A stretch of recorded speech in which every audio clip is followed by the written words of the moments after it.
When Bill Gates first met Warren Buffett, their host at the dinner, Gates' father asked everyone around the table to identify what they believed was the single most important factor in their success through life. Gates and Buffett gave the same one-word answer: focus. Most you people lack focus. You lack the ability to focus on one task for anything longer than a little period of time without fucking getting the desire to jerk off. Admit it. People can't focus these days. You know, most people can't sit down at their desk and just focus for 1 hour. And if that's too daunting for you, then like, cool, you're never gonna build anything. John Wick is a man of focus. Commitment.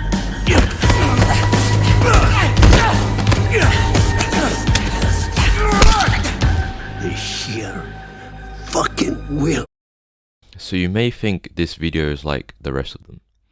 It's gonna include a work-life balance or quick productivity hacks like the Pomodoro timer. Sure, it can be useful, but that is literally just a cherry on top. These little productivity hacks are a lot like the videos that tell you 3 things that have made me better at life. And although this video is gonna go through a number of core principles, I have to assure you that they are core principles of productivity, and they aren't just productivity hacks you can add on top. Without these, you won't be able to do any work. It's like trying to run faster and looking for like a better shoe to run in, when there's literally like a fucking goblin pulling you back. Let's push the goblin off first. Why are we trying to run faster when there's little creatures like literally pulling us back? Like we've got a weighted ball on our leg and we're like, should I run with my hands open like this or like this? Oh yes. It's like these are minor things. There's something that is drastically messing us up. Or you can try, but it won't be as effective as it can be. And just a self-limiting belief that I believe you may or may not have. Who would want to listen to me when they can go and listen to Andrew Tate or Hamza? And to that I say, assuming you are 14, 15 years old to 20 something, I'm sure you've heard this advice before if you've been on self-improvement, been watching a lot of self-improvement content. 3 reasons why you're poor. Number 1, you're arrogant. Number 2, you're lazy. Number 3, you're stupid. The reason 98% of people aren't rich is because they're arrogant. They're brutally arrogant. And I'm sure you know which one I'm trying to imply to you here. Also, I'm not a measly 15-year-old on self-improvement. In fact, I started on the other side of the spectrum in terms of self-improvement content. And this is the typical beginner side. What you have on this side is Hamza, which, don't get me wrong, Hamza's great. And then you have the typical self-help guru that tells you to invest in the 401k and the S&P 500. And also tells you that you're going to become a millionaire at 30 if you save on coffee. However, I started on this end. This end is the more perhaps rudimentary, solid foundations, and I guess more advanced advice of self-improvement. What you have on this side are people like Naval Ravikant, don't know if I've said that right, Alex Becker, Tim Ferriss, Iman Gaji. And I guess you could say these people are perhaps more under the radar or more advanced in terms of the self-improvement industry. Meaning, I did not go through the phase of millionaire by 30 and self-help. Now, instead of that, I was working on the solid foundations. No bullshit advice. No quick tips. Just the foundations. Now, this is not to say I'm better in any way. In fact, it's quite the contrary. Me starting on this end had me believing in interpretations of what the smart people said. So not what actually they were saying, but what I thought they were saying. Therefore, that led me to not implement their advice good enough. And actually what they were saying. So I think on whatever end of the spectrum you start on. We all have an equal starting ground. Now, into the solid foundations of productivity. First and foremost, I want to arm you with 2 mindsets that you must have, and so that you can better understand what I will tell you later on. Now, the first mindset is understanding the bars of willpower. Now, if you watch Hamza, you may or may not already know about this. The way Hamza puts it is brain points. If you yourself are already far into your self-improvement journey, then I'm sure you'll know what I'm talking about. Death by 1,000 cuts. What that means is throughout the day, you have loads of decisions that you are not even consciously making. For example, waking up and deciding what to wear. That is going to drain your brain points. Now, my analogy and Alex Becker's analogy are the same. Basically, this is what I've learned from Alex Becker. But the bars of willpower, picture this. Here is what is called a monkey brain or lizard brain. This bar is unlimited, and you'll know this because, let's say you were addicted to video games at one point in your life. Let's say the video game was very addictive and engaging to the monkey brain. You would sit there for hours without food and probably go past your natural circadian rhythm's bedtime just because of this video game. Just because that video game was engaging your monkey brain. Now, what you have, the conscious brain, this is what you are using to think right now. If you think some words in your brain, that is your conscious brain. This bar is limited, and depending on how many hours of sleep you have per day, this bar will vary. Let's say you have 9 hours of good quality sleep. This bar will be very, very high. However, 5 hours of shit sleep, your bar will basically cease to exist. Now, there's something I forgot to mention here, is that these two are in your brain. I should have mentioned that at the start, but oh well. Now, I can give you some examples of the biggest drainers to this bar of willpower. Some of the biggest drainers are, of course, making decisions in the morning, immediately getting out of bed and making a bunch of decisions. This is why you have a routine, and I'll get into that later on. Some other drainers that I could name is probably school. 6 hours of unproductive, inefficient, and old routines forced upon you. Let's say you sit in a room, period 1 and 2, break, period 3 and 4, break, period 5 and 6. Now, these periods range from 1 hour 50 to 50 minutes depending on what classes you get and if you get a break in between.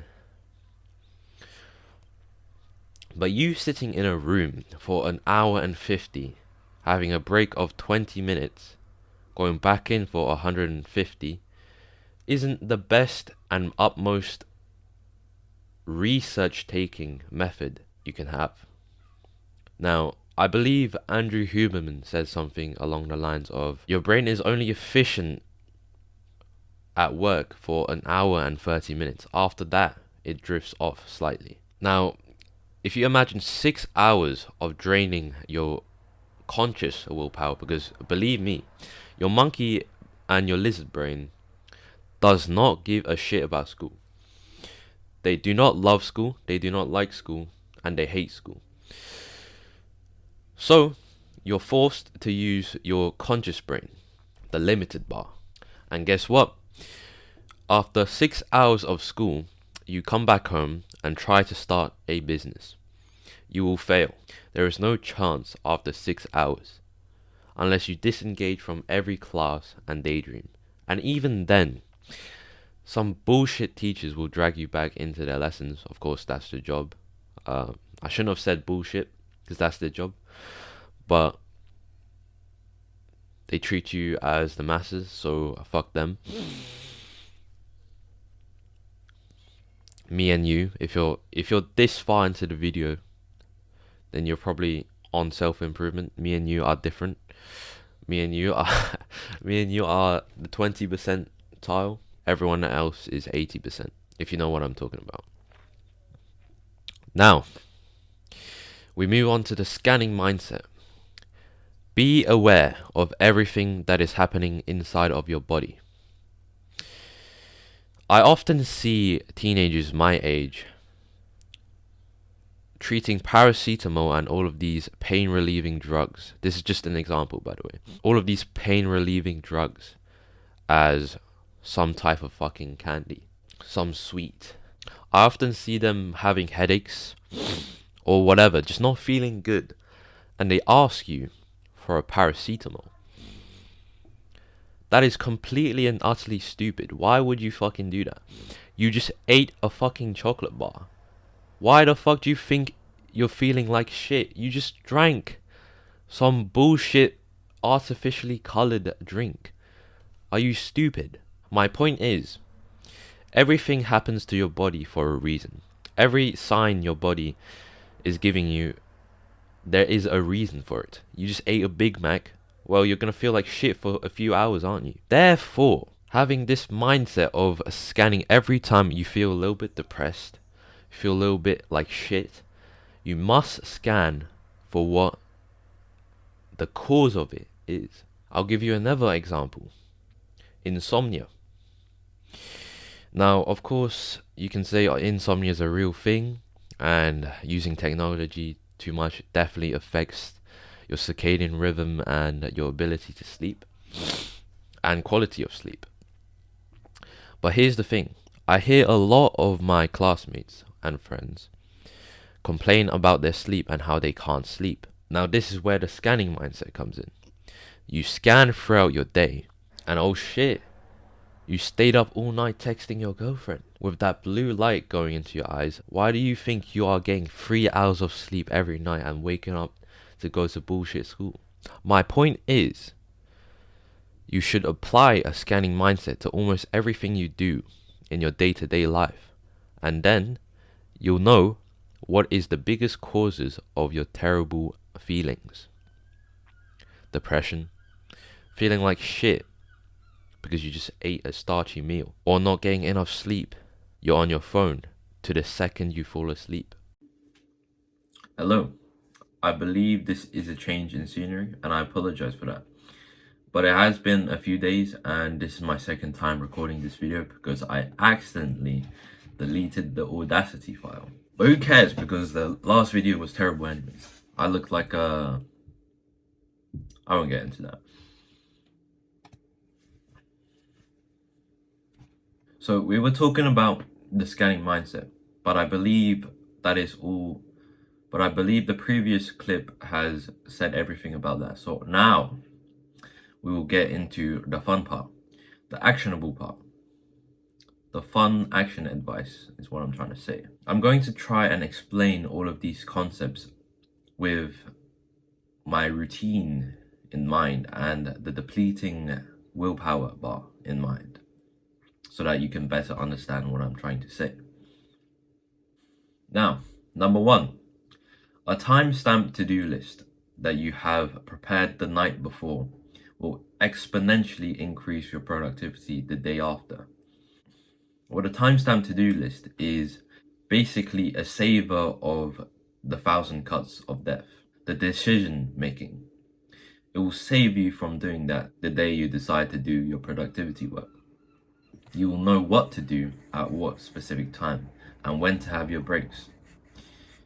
As you go throughout your self-improvement journey, you will refine your timestamp to-do list to be perhaps a suitable one for you and an extremely tailored and effective one. You can do a timestamp to-do list with either a Google Calendar or a simple piece of paper. You need only the timestamp and what to do at that time. Oh my god, I didn't even start recording the Audacity. Okay, for the first 2 minutes of this video, this will be my phone recording. So if you've watched this point in my phone recordings audio, I'm proud of you. But now I'm gonna switch over to Audacity, and hopefully it'll sound better for you guys. Jesus Christ. Even with the coffee, bro, I need to be sharper than this. Can't be doing this. Testing 1 2 3. Testing 1 2 3. All right. Number 2. Sleep. Sleep is the... I hear happy children outside playing. I hate happy children playing in the sunshine.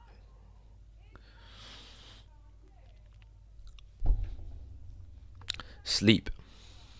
Sleep is the most important determining factor of how much willpower you have for the day. Without good quality and good amount of hours of sleep, you'll start your day off trying to be productive, but your willpower will simply not allow it. And there are a few things that increase your likelihood of having good quality sleep and longer hours of sleep. Some things are having a colder temperature room, not having any blue light before you go to bed.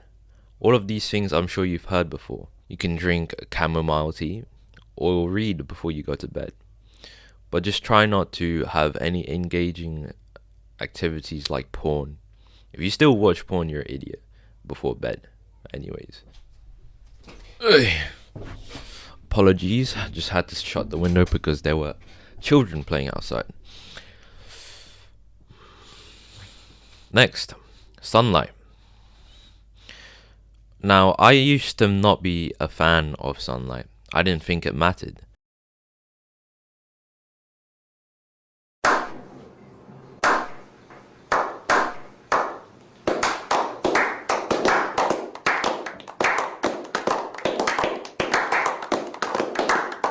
When I was waking up at 5 a.m. However, it makes a significant difference whether you wake up to sunlight and take in that sunlight, or you wake up to simple darkness. And sure, it sounds cool to wake up to darkness and have the Sigma I am the darkness type of feeling. No one cared who I was till I put on the mask. However, it does make an insane difference if you wake up at 5 a.m. with sunlight and without. However, if you live in a place that you can somehow get 5 a.m. sunlight consistently, I believe you shouldn't take that opportunity for granted, and you must use that. Because most of us out here wake up 5 a.m. and it is terrible. Everyone is asleep in your house. No one wants to work. It's all dark and it's cold. So my point is, if you get sunlight, take it. It gives you more energy. Number 4. Do the most mentally taxing task first. Doing the most mentally taxing task and the most hard task, the most important task, will excel your journey on, becoming a billionaire. Do not fill your mornings with replying to emails, journaling loads, reading loads. Those low-level tasks won't get you any closer to your goal. Well, it might, but it won't get you closer than pure and hard action. And the action that will get your business started, rather than reading. Number 5. Don't go gym before your work. Going gym and hitting a hard workout before your work block will be extremely taxing on the mind and will lower your willpower, whether you like it or not. But if you absolutely must work out before your work block, I understand different people have different regimes.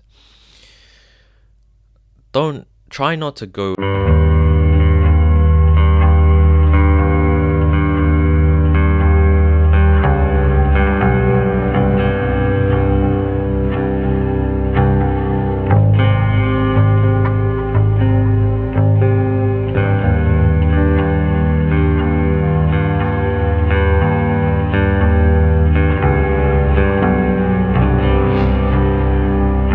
the first 3 minutes of the treadmill. You feel amazing. You have energy, and your brain gives you energy for the cardio. However, there comes the threshold. And if you cross that threshold, I believe... Damn, I just realized I wasn't using hand signs. That's unfortunate. Probably lost like 50% engagement in this video. I should have been like... And then you guys would have stick for longer. But if you're still listening, you're a G. But there comes a threshold. If you cross that line into perhaps an hour and a half into your workout, you'll begin to feel dread. And if you've truly worked out hard before, you'll get what I'm talking about. You walk home and you're all exhausted. All of your muscles are in pain. That is not a point you want to get to. If you must work out before your work block, and I'll say this again, if you must work out before your work block, please do not work out as hard, or you will have less willpower to work on the productivity things. Next, diet and intermittent fasting. Cooking as well. Diet.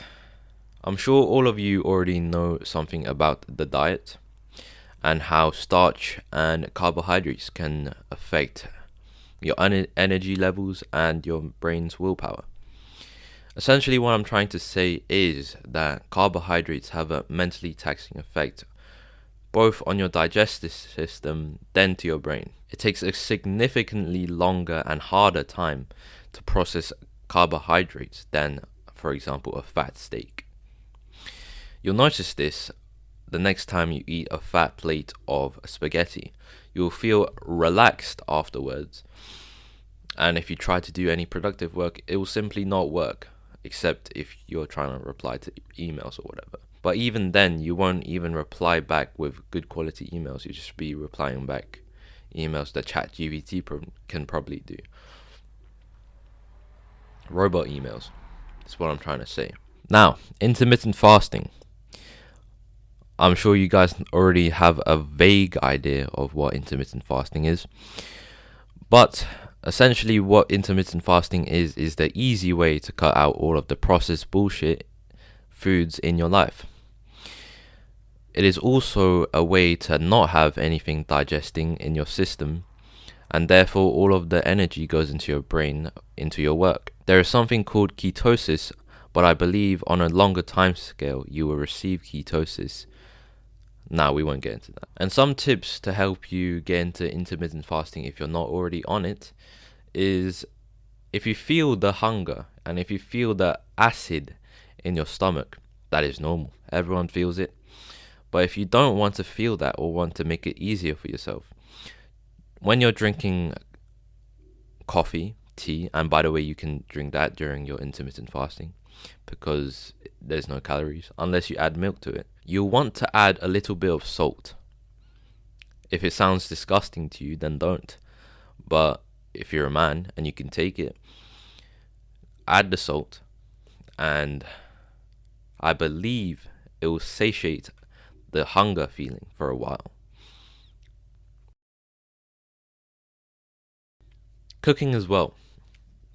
Let's say now, if you're into self-improvement, I'm sure you've heard Tate or Hamza saying this before, and how apparently rich people can cook and poor people shouldn't cook, because cooking is such a waste of time and such a drainer of willpower. Cooking, you going out and buying the groceries, coming back home, prepping, cooking, washing the dishes, takes up so much time and decision fatigues you so much you won't even believe it. A lot of the decisions when you're cooking, you don't even realize you're making. It's so small that it cuts you, but you don't even notice it. And by the end of your full cooking session, you won't be able to do any good quality work. So what they do, Hamza and Tate, is, or I believe Tate, so what they do, Hamza and Tate, is outsource their food. Hamza, for example, uses this Warrington food delivery service. But like when you get into like the entrepreneur, like the success kind of space online, a lot of entrepreneurs will tell you that you're not rich enough to cook, and genuinely you're not. Unless you're already like a millionaire, you can't afford to cook. You know, people like all the normies on like Reddit think that, oh, they're saving money if they're cooking and stuff. No, because you're losing brain points and you're losing time. It's something that would be hard for me to explain to you till you've experienced this paradigm shift where you're like, oh yeah, my time's actually how I get shit done. And the reason why I'm not successful is simply literally just one reason, is because I don't value my time, because I spend it cooking to save $3 instead of just buying it out, compared to the value of the groceries and everything. That delivers food to his house for him to microwave. And of course, these foods come with disadvantages and advantages. But if you're trying to save time and get rich, I believe that is a very good option. But from personal experience, which I believe I'll make a video on later on, it is not sustainable for the long term if you want very good health, because they do use some bad oils, depending on what food delivery service you use. Now we'll get into the brain reset stations, or that's what at least I like to call them. These reset tools will help you gain back the willpower you need after, for example, a big lunch break with big carbohydrates that have weighed your brain down. These will do their best to restore your willpower, and if you fully embrace them, I believe they will. I have 4 to talk to you about. Number 1 is cold showers, cold exposures, or a cold plunge. I believe the cold resets your brain in 2 ways. 1, it gives you adrenaline and hyper focuses your brain onto the feeling of the cold. And if you think about it, that is technically meditation. You hyper focusing on one single thing. Not to mention the amazing adrenaline you get from it and stepping out feeling like you're the man. Number 2, NSDR, non-sleep deep rest. I'm sure, once again, if you're deep into your self-improvement journey, you will know what NSDR is. And if you don't, go ahead and search in NSDR Andrew Huben on YouTube. I believe that will be extremely helpful for you. And if you want a full description and explanation of what it is, search a focus guide or something like that on YouTube with Andrew Huberman in it, which is this like Stanford scientist guy.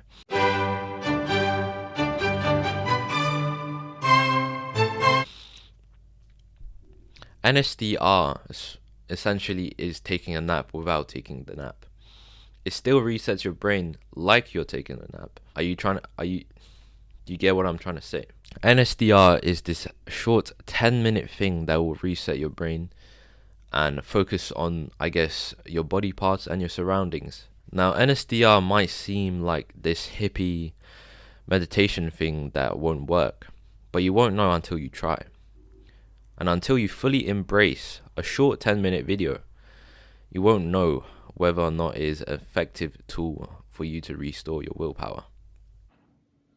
Non-sleep deep rest is a powerful tool that can allow you to control the relaxation state of your nervous system and your overall state of mind. It takes advantage of the fact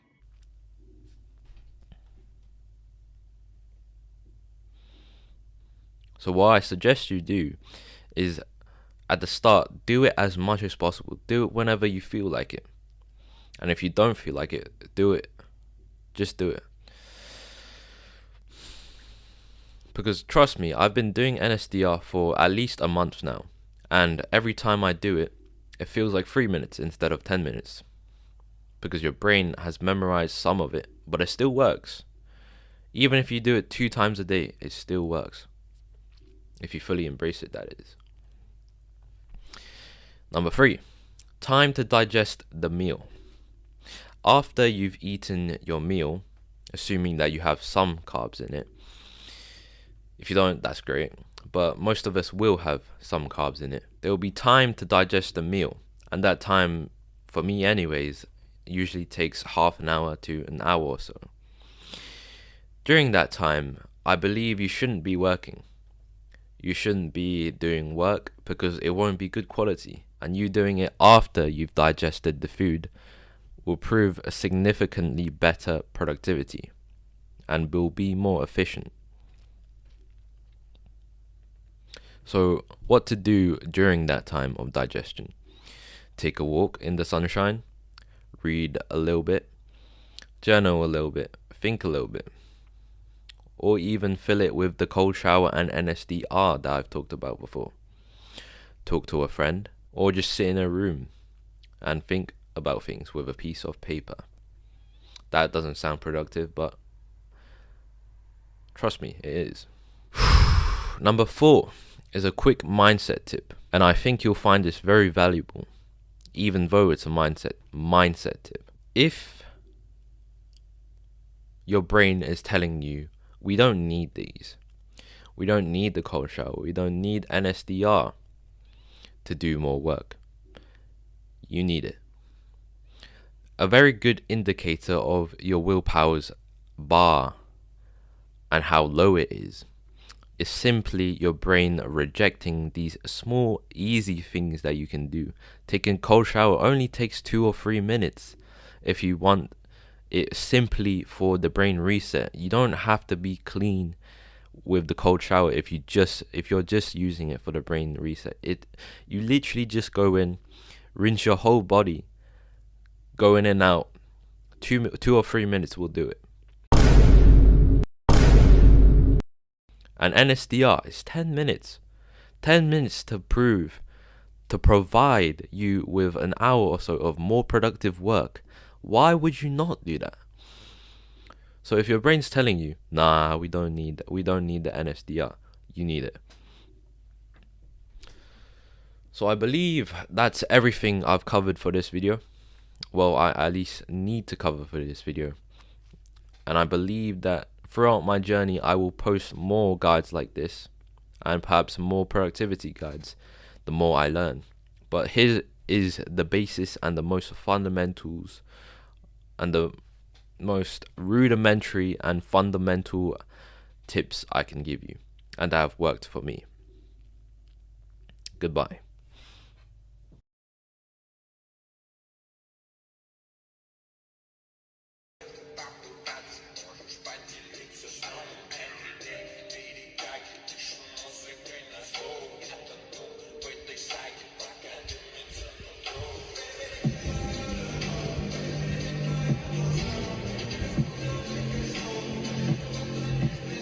That he wasn't in pain and that boys don't cry. I explained to him that toxic masculinity doesn't make you more of a man, but more so of an ass that everybody hates, but people just kind of tolerate. Andrew, you're fucking gassing it, bro. Men do have an innate instinct for violence.